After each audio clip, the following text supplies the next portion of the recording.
Pleased to recognize Mr. Dan Ashe for 5 minutes. You're recognized, sir. Thank you, Mr. Chairman, and good afternoon now, I guess it is. The committee has my official statement, so I'll use my time to make two general points today.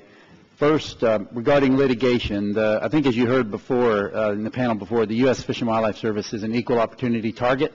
We are challenged frequently by industry, environmental and conservation organizations, states, tribes, local governments, and individual citizens, obviously including several of the witnesses that have been testifying here today.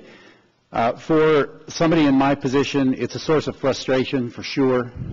It can cause us to be too timid in embracing innovations. It can cause delay.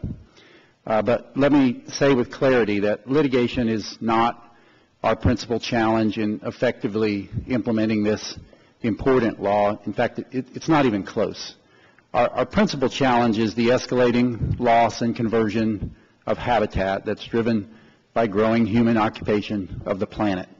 It's the expansion of exotic species invasions driven by globalizing trade and a paucity of resources to monitor its impact. It's the warming of the atmosphere and the ocean that is changing the planet's climate system and driving large-scale ecological disruption. We're challenged in accessing and applying state-of-the-art scientific information, and this is why we've requested funding to build a network of partner-managed landscape conservation cooperatives, and I'm grateful for the support that we've received in this effort from both the administration and the Congress. We're challenged by the escalation of political rhetoric around the Endangered Species Act.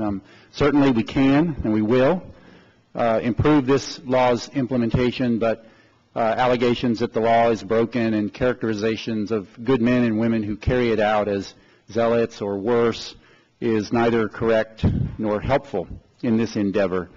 I believe the Congress enacted the law's citizen suit provisions to ensure that we're held to the highest possible standard in its implementation, and they have generally served that purpose well.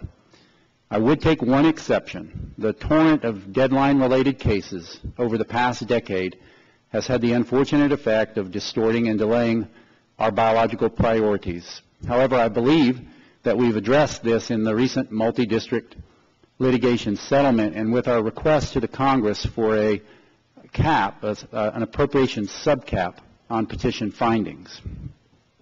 My second point pertains to allegations that the Endangered Species Act and its attendant regulations result in job losses. Of course, by its very nature, the business of fish and wildlife conservation is about restraint and a desire to save some of what we have for the benefit of future generations. If we do great harm to the environment in pursuing our ambitions for wealth today, then we run the risk of impoverishing our children and grandchildren tomorrow. So, in its wisdom, Congress enacted laws like the Endangered Species Act, which asks us to consult, to contemplate consequences, and consider restraint.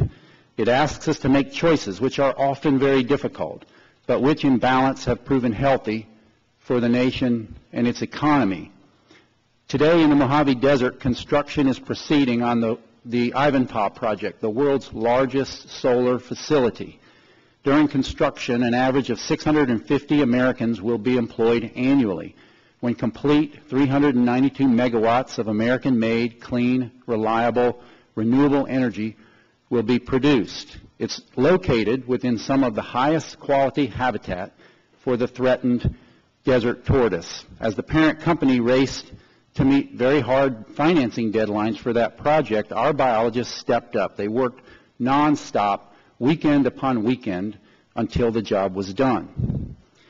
We're considering currently to list the dune sagebrush lizard as endangered, raising much concern in the Permian Basin oil fields of Texas and New Mexico, which produce 17% of our domestic oil. Once again, our employees are rolling up their sleeves in partnership with the states, the oil industry, the Bureau of Land Management, and private landowners.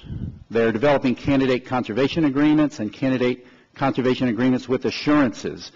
And today we're approaching 2 million acres signed up in these voluntary conservation agreements, helping assure a healthy ecology for the lizard and a healthy economy for West Texas, eastern New Mexico, and the nation. Mr. Chairman, These women and men are not job killers. They are good Americans and exceptional public servants who bring a sense of patriotism, duty, and professionalism to everything they do.